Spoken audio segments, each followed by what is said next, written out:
आगे कुआं पीछे खाई। जी हाँ, नेशनल कॉन्फ्रेंस के सामने इन दिनों कश्मीर की सियासत में कुछ इसी तरह के हालात हैं। कुछ इसी तरह के सियासी और नाजुक दोराहे पर नेशनल कॉन्फ्रेंस खड़ी है।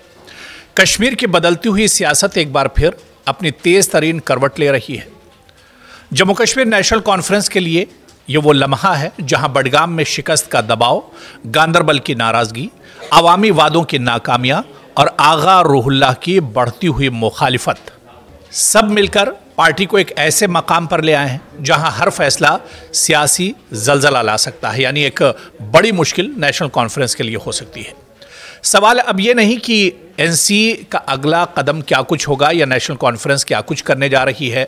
जिस तरह से नेशनल कॉन्फ्रेंस की वर्किंग कमेटी की बैठक हो रही है, इसमें क्या कुछ फैसले लिए जाएंगे, बल्कि असल सवाल ये है कि नेशनल कॉन्फ्रेंस के पास अब आगे के ऑप्शन क्या कुछ हैं, उसके पास अब आगे करने के लिए क्या कुछ बचा हुआ है। आगा रूहुल्लाह को लेकर उसका क्या कुछ आगे फैसला होगा, या पार्टी बडगाम की शिकस्त को लेकर आगे क्या कुछ करने जा रही है, किस तरह से उस पर गौर व फिक्र किया जाएगा, ये सबसे अहम है।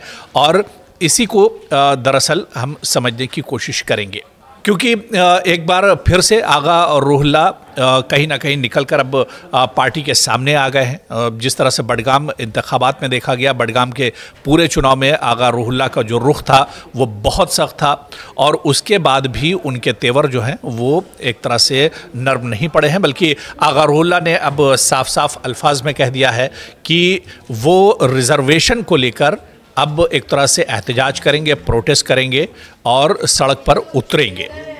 तो ऐसे में जब नेशनल कॉन्फ्रेंस की वर्किंग कमेटी की बैठक हो रही है, ऐसे में नेशनल कॉन्फ्रेंस अब आगे का लाही अमल क्या कुछ तय करेगी। और जिस तरह से बड़ी खबरें निकल कर ये आ रही हैं कि आगा रूहुल्लाह को लेकर भी इस बैठक में कोई बड़ा फैसला हो सकता है, तो ये देखना भी बहुत अहम होगा कि क्या इस बड़ी बैठक में, क्योंकि आप देखिए इस बैठक में आगा रूहुल्लाह को नहीं दावत दी गई है, उन्हें बुलाया नहीं गया है। खुद आगा रूहुल्लाह ने कहा कि मुझे तो खबरों से मालूम हुआ कि नेशनल कॉन्फ्रेंस की वर्किंग कमेटी की बैठक हो रही है, मुझे तो इस दावत में इनवाइट भी नहीं किया गया है। हालांकि बीजेपी ने भी इस पर चुटकी ली और बीजेपी ने कहा कि नेशनल कॉन्फ्रेंस के अंदर सिर्फ एक आगा रूहुल्लाह नहीं बल्कि यहाँ पर बहुत से आगा रूहुल्लाह है। यानी पार्टी के अंदर एक तरह से कशमकश है और पार्टी के अंदर इन दिनों सब कुछ ठीक ठाक नहीं चल रहा है। लेकिन बड़ा सवाल ये उठता है कि नेशनल कॉन्फ्रेंस अब आने वाले दिनों में क्या कुछ करेगी, या क्या आगा रूहुल्लाह को लेकर कोई बड़ा फैसला कर सकती है। क्योंकि इससे पहले भी पार्टी की तरफ से कुछ ज़राए के हवाले से इस तरह की खबरें आई थी कि जिस तरह से नेशनल कॉन्फ्रेंस की वर्किंग कमेटी की बैठक हो रही है, इस बैठक में कोई बड़ा फैसला आगा रूहुल्लाह को लेकर किया जा सकता है। लेकिन क्या पार्टी इस पोजीशन में है, क्योंकि आगा रूहुल्लाह जिस तरह से हम पहले भी आपको बताते रहे कि छोटा मोटा नाम नहीं है, बल्कि वो आवाम के नज़दीक सिर्फ एक सियासी लीडर नहीं है बल्कि एक मजहबी पेशवा भी हैं, मजहबी रहनुमा भी हैं। तो ऐसे में सिर्फ बडगाम नहीं बल्कि इसके आसपास के इलाकों में भी उनकी बहुत अच्छी पकड़ है। और दूसरी तरफ आप देखिए कि जम्मू कश्मीर की सियासत में अब आगा रूहुल्लाह का कद दिन ब दिन बढ़ता जा रहा है।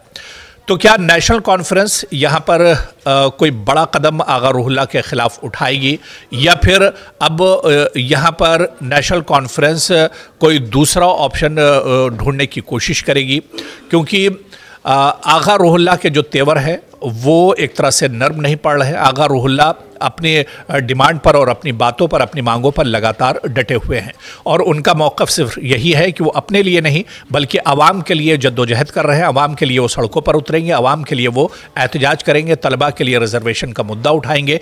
तो ऐसे में क्या आगा रूहुल्लाह आने वाले दिनों में नेशनल कॉन्फ्रेंस की और ज़्यादा मुश्किलें बढ़ाने वाले हैं, ये देखना भी बहुत अहम होगा। लेकिन इससे भी बड़ा सवाल ये कि नेशनल कॉन्फ्रेंस क्या इसी तरह से आगा रूहुल्लाह के जो वार हैं या जो बयानात हैं उसे वो एक तरह से सहती रहेगी और सुनती रहेगी, या फिर आगा रूहुल्लाह को लेकर कोई कदम उठाया जाएगा। क्योंकि आगा रूहुल्लाह मौजूदा रुकन पार्लियामेंट भी है नेशनल कॉन्फ्रेंस के, और इसके अलावा पार्टी में उनका कद भी है। हालांकि जो बैठक हो रही है नेशनल कॉन्फ्रेंस की वर्किंग कमेटी की बैठक, इसमें डॉक्टर फारूक अब्दुल्ला, उमर अब्दुल्ला, नायब सदर सुरेंद्र चौधरी और नेशनल कॉन्फ्रेंस के तमाम अरकान तमाम अरकान असेंबली सभी इसमें मौजूद है और इसमें मंथन किया जा रहा है। बीजेपी ने जिस तरह से कहा कि ये बैठक सिर्फ बडगाम की हार के लिए नहीं है, ये बैठक नेशनल कॉन्फ्रेंस के मौजूदा हालात को लेकर नहीं है, बल्कि ये बैठक इस वजह से है कि नेशनल कॉन्फ्रेंस के अंदर सब कुछ ठीक ठाक नहीं चल रहा है। नेशनल कॉन्फ्रेंस असल में टूट के कगार पर है। नेशनल कॉन्फ्रेंस में सिर्फ एक आगा रुहुल्ला नहीं है, बल्कि यहाँ पर मसले बहुत ज्यादा हैं। वो एक पार्टी की होगी, हमारे लिए क्या इंपॉर्टेंट है? ये इसमें क्या कोई डिस्कशन होगी जम्मू कश्मीर के लोगों की बेबूदी के लिए? इसमें क्या डिस्कशन होगी डेली वेजर्स के लिए? इसमें क्या डिस्कशन होगी NYC या रहबरी तालीम के लिए? इसमें क्या डिस्कशन होगी पानी बिजली देने के लिए? इसमें डिस्कशन होगी इनकी लड़ाइयों की, इसमें डिस्कशन होगी इनकी मिनिस्ट्रीज की जो ये एक्सपेंशन नहीं कर पा रहे हैं, इसमें लड़ाई होगी बाप बेटे की, इसमें लड़ाई होगी दादा पोते की। इसमें कौन सी वो डिस्कशन होनी है जम्मू कश्मीर की? मैं सुना है आगा रोहला पे वही ना, अंतर कला इन फाइटिंग, अंदर की लड़ाई, आगा रोहुला जैसे बहुत रोहुला इनके अंदर लड़ाइयां लड़ रहे हैं, उस पे डिस्कशन होगी। यहाँ पे कोई रेजोल्यूशन नहीं पास होना है कि जम्मू कश्मीर की बेबूदी के लिए हम तरक्की के लिए काम करेंगे। इसलिए हमारे लिए कोई इंपॉर्टेंट नहीं है नेशनल कॉन्फ्रेंस के लिए। तो क्या वाकई में अपने अंदरूनी खलफिशार को लेकर नेशनल कॉन्फ्रेंस कहीं पर परेशान है? क्या वाकई में नेशनल कॉन्फ्रेंस टूट की कगार पर है? क्योंकि जराए के हवाले से इस तरह की भी खबरें आई थी कि जब नेशनल कॉन्फ्रेंस की वर्किंग कमेटी की बैठक शुरू हुई तो कई लीडर और कई MLA हैं जिन्होंने अपनी नाराजगी जाहिर की थी नेशनल कॉन्फ्रेंस को लेकर और उमर अब्दुल्ला सरकार को लेकर। जाहिर सी बात है कि सरकार को 1 साल मुकम्मल हो गया है और 1 साल में जो बुनियादी मसाइल हैं और जो वादे उमर अब्दुल्ला सरकार ने बुनियादी मसाइल को लेकर किए थे वो वादे भी एक तरह से पूरे नहीं हुए हैं। और ऐसे वादे जो बुनियादी मसाइल से जुड़े हुए, हेल्थ, तालीम, एजुकेशन, बिजली, सड़क और सफ़र से जुड़े हुए जो मसाइल थे जो खुद नेशनल कॉन्फ्रेंस के मैनिफेस्टो में थे, उन पर सरकार ने अभी तक कोई काम नहीं किया है। ऐसे में अब नेशनल कॉन्फ्रेंस के अंदर भी नाराजगी एक तरह से बढ़ने लगी है। तो क्या वाकई में जो बात गर्दिश कर रही है कि नेशनल कॉन्फ्रेंस के अंदर और भी आगा रुहुल्ला है और भी जो MLAs हैं उमर अब्दुल्ला सरकार के, वो सरकार से नाराज़ हैं, क्या इसमें वाकई में हकीकत है? और अगर हकीकत है तो ये एक तरह से नेशनल कॉन्फ्रेंस के लिए अलार्मिंग है। और जिस तरह से बीजेपी या अपोजिशन पार्टी लगातार ये इल्ज़ाम लगाती रही है कि नेशनल कॉन्फ्रेंस दरअसल अपने अंदर के जो खदशात हैं, अपने अंदर के जो मसाइल हैं, उसी से इन दिनों जूझ रही है और ये जो बैठक हो रही है दरअसल इन्हीं तमाम चीज़ों को लेकर हो रही है। तो क्या आने वाले दिनों में नेशनल कॉन्फ्रेंस जो पार्टी के अंदर खलफिशार चल रही है, पार्टी के अंदर जो जोड़ तोड़ की सियासत चल रही है, क्या इस पर काबू पा पाएगी? ये देखना भी बहुत अहम होगा। या फिर डॉक्टर फारूक अब्दुल्ला, क्योंकि बहुत सीनियर लीडर हैं, बड़ा तजुर्बा उनके पास है, क्या उनका तजुर्बा इस वक्त पार्टी के काम आएगा? उमर अब्दुल्ला की जो क़यादत है क्या वो एक तरह से इस बहरान से पार्टी को बाहर निकाल सकती है? या इसके अलावा क्या नेशनल कॉन्फ्रेंस एक बार फिर से एकजुट होगी, एक बार फिर से मुत्तहिद होगी?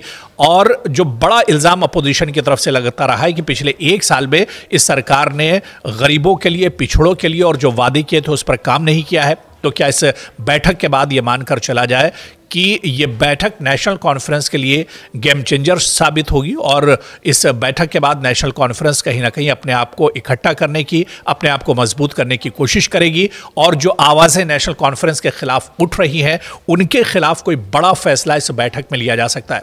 हालांकि इस बैठक को 1 दिन मुकम्मल हो गया है और अभी तक कोई ऐसा बड़ा फैसला या ऐसी कोई बड़ी खबर इस बैठक से नहीं आई है, लेकिन आने वाले वक्त में क्या कोई इस तरह का ऐलान पार्टी की तरफ से होता है और पार्टी में जो बगावती सुर हैं क्या उनको दबाने की अब कोशिश की जाएगी, ये देखना बहुत अहम होगा।